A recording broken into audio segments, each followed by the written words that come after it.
Hello दोस्तों, मैं दिनेश गौर, आप सबका स्वागत है न्यूज़ टाइम के अंदर। दोस्तों, लोकसभा ने 386 मेंबर टू 0 एक रिजर्वेशन का बिल पास कर दिया गया ओबीसी के ऊपर। वही नहीं, राज्यों को अधिकार भी दे दिए गए हैं कि वो अपने हिसाब से उनको कोटा तय कर सकते हैं। और इसी के साथ जो 50% की सीलिंग थी कि इंडिया में 50% के ऊपर कोई भी रिजर्वेशन नहीं हो सकती है, वो सीलिंग हटा दी गई।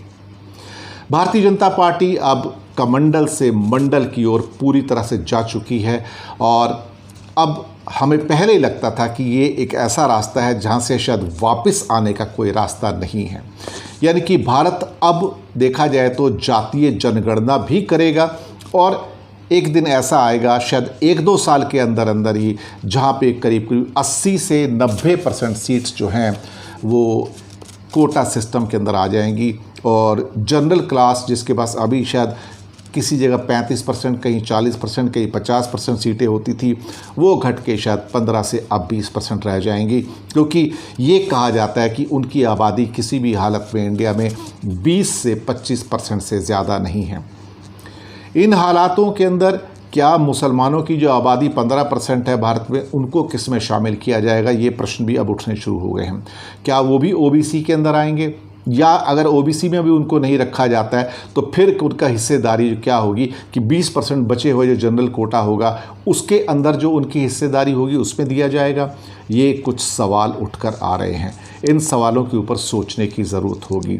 अगर वो इकोनॉमिकल वीकर सेक्शंस और ओबीसी के अंदर मुसलमानों को शामिल किया जाता है फिर तो ठीक है, अगर नहीं किया जाता है तो फिर एक करीब 25 करोड़ का तबका पूरी की पूरी गवर्नमेंट के रिजर्वेशन से, साथ में एजुकेशनल इंस्टीट्यूशन के रिजर्वेशन से बाहर हो जाएगा।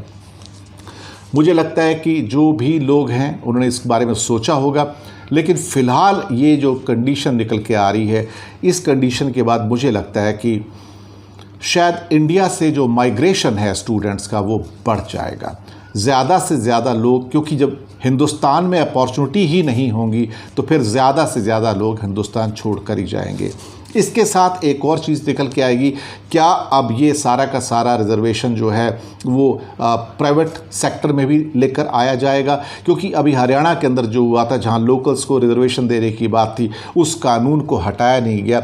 हमें उम्मीद थी कि मोदी जी उस कानून को हटवा देंगे, लेकिन अब ऐसा लग रहा है कि मोदी एडमिनिस्ट्रेशन इस टाइम किसी भी किस्म का रिजर्वेशन हो, चाहे वो लोकल बेस्ड हो, चाहे वो रीजनल बेस्ड हो, चाहे वो स्टेट बेस्ड हो, चाहे ओबीसी बेस्ड हो या किसी और बेस्ड पे, उसका विरोध नहीं करेगी। और हो सकता है एक ऐसा दिन भी आ जाए जहां पर कुछ स्टेट्स के अंदर जनरल कोटे की सीट शायद आपको 10% भी नहीं मिलेंगी, 10% भी नहीं मिलेंगी।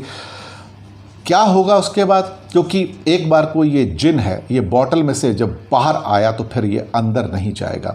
जब ये अंदर नहीं जाएगा तो फिर उसके बाद क्या स्थितियां उत्पन्न होंगी आप सोचिए, क्योंकि यही चीज़ें फिर लोकसभा और राज्यसभा के अंदर भी लागू हो जाएंगी। वहाँ भी फिर 80 से 90% का जो रिजर्वेशन होगा वो देखा जाए तो SC ST या फिर OBC या फिर किसी और किस्म का जो रिजर्वेशन है उस पर चला जाएगा।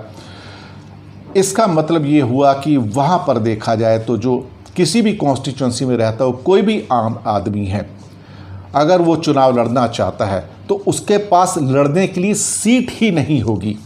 यानी कि सपोज़ करो कोई भी ABC व्यक्ति है और मैं कहता हूँ कि वो एक जनरल कैटेगरी का व्यक्ति है, तो उसके लिए टोटल इंडिया में अगर 10% सीट बचती हैं, 15% सीट बचती हैं, तो वो इंसान सपोज़ करो किसी एक स्टेट का रहने वाला है और उस स्टेट में 8-10 सीटें हैं, 20 सीटें हैं, उसमें सिर्फ 2 सीटें उनके लिए खाली और कहीं और पे है, तो क्या उस इलेक्शन को लड़ पाएगा?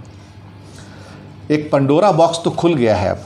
ठीक है, कोई बात नहीं, कहते हैं जिसकी जितनी हिस्सेदारी उसकी उतनी भागीदारी, बहुत अच्छी बात है, लेकिन हर डिसीजन अपने साथ जहां फैसिलिटी लेके आता है वहीं प्रॉब्लम भी लेके आता है और हमें उन समस्याओं के लिए भी तैयार रहना चाहिए।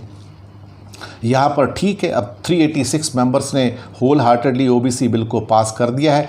अब स्टेट्स को पावर मिल गई है, जिसको मर्जी ओबीसी में शामिल कर दे और 50% का कैप सुप्रीम कोर्ट के हिसाब से ख़त्म हो गया है। अब कुछ नहीं है वहाँ पर, अब आपको जितना रिजर्वेशन देना दे सकते हैं, क्योंकि ऑलरेडी राजस्थान में 60% से ऊपर था, तमिलनाडु में 69% था और कई स्टेट्स में अब अब आप देखेंगे ज़्यादा करके स्टेट्स में रिजर्वेशन जो आएगा वो करीब 80 to 90% आएगा, 80 to 90% आएगा। और यहाँ से शायद हो सकता है कि मुझे लगता है माइग्रेशंस की हिंदुस्तान से एक नई कहानी शुरू होगी। जो स्टूडेंट्स हैं, क्योंकि उनके पास ना तो एडमिशन के लिए कॉलेजेस होंगे, ना मेडिकल कॉलेज होंगे, ना इंजीनियरिंग कॉलेज होंगे, ना कोई और कॉलेज होंगे, सिवाय इसके कि वो बाहर के देशों में जाएं और वहाँ जाकर कुछ अपनी एजुकेशन प्राप्त कर सकें। यही अब रास्ता नज़र आता है और कोई रास्ता फ़िलहाल नज़र नहीं आता। तो जहाँ पर क्या कहते हैं कि इसमें चेंजेस आएंगे, वहाँ पर इसके पिटफॉल्स भी हैं और वो परिणाम कहीं ना कहीं अच्छे नहीं भी हो सकते हैं। ऐसा आप समझ कर चलिए। शुक्रिया।